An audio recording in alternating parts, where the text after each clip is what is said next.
pung tay bằng vần luôn rồi còn lại hoặc là hơi vần hơi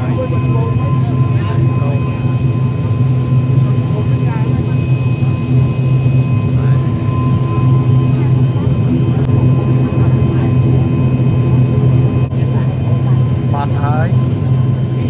bọt rồi lâu là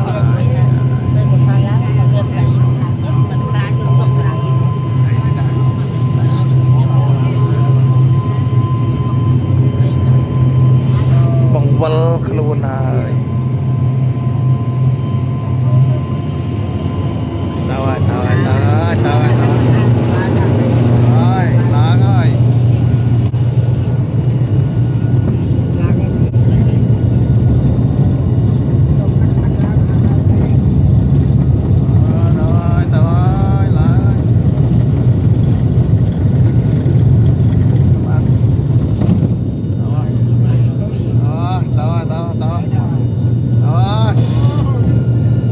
vậy ơi tao ơi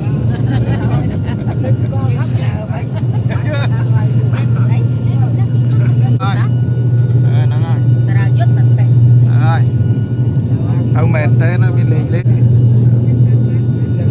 rồi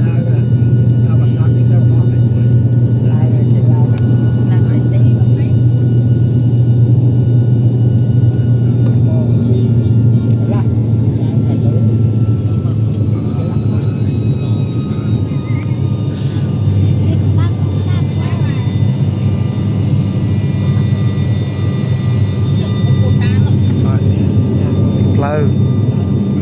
lâu dương là nó còn phun lên lớn ơi là